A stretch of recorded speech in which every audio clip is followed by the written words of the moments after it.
When God shaking our nest, it means God is preparing us to fly. So ang ibig sabihin lang yan mga ka-mindset, pag inalog, pag ginambala na ng Diyos yung mga buhay natin, pag kinalampag na tayo ng Diyos, ang ibig sabihin lang yan mga ka-mindset, hinahanda o piniprepara na tayo ng Diyos para sa ating paglipad.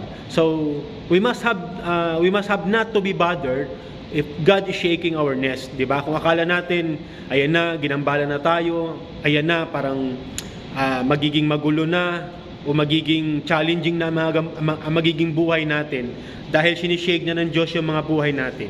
So as what I said, we must not to be bothered. So wag tayong magamba, wag tayong mabahala. Kasi nga, ibig sabihin lang yan, piniprepare tayo ng Diyos para sa ating paglipad. Hinahanda tayo ng Diyos para tayo'y maging mas malakas o para mag-spread yung wings natin para sa ating mga buhay-buhay. Let's say for example mga ka-mindset, merong isang ibon halimbawa, yung katamtamang edad na ng ibon, yung may mga pakpak na.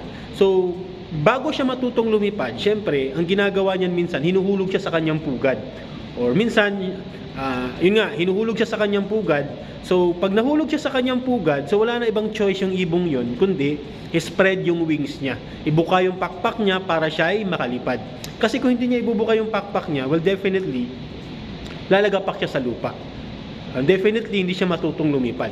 So, ganun din tayo mga ka-mindset, di ba? Huwag nating isipin na pinapahirapan tayo. Huwag nating isipin na hindi tayo mahal ng Diyos, pinapabayaan tayo ng Diyos. Ang ibig sabihin lang yan mga ka-mindset, klarong-klaro, gusto lang ng Diyos na tayo maging matibay, maging malakas, at spread yung wings natin para sa ating journey. Kasi nga, ang buhay, hindi lang dito matatapos ang buhay. Kumbaga, huwag tayong makontento sa anong meron tayo ngayon. Huwag tayong makontento sa mga narating natin ngayon, kung meron man, di ba? So, ang gawin natin mga ka-mindset, explore natin yung buhay, explore natin yung mundo by spreading our wings. Kumbaga, sa pagbuka ng ating pakpak.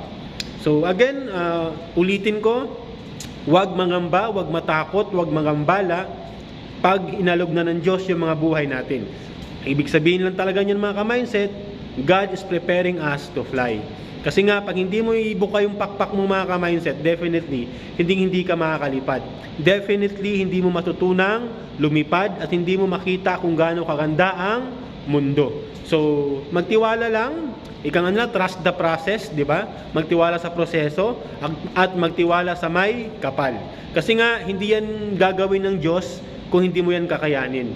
Hindi ka bibigyan ng Diyos ng mga pagsubok kung hindi mo kakayanin o kung hindi mo kaya. Kasi pag binigyan tayo ng Diyos, ibig sabihin, kayang-kaya natin yan.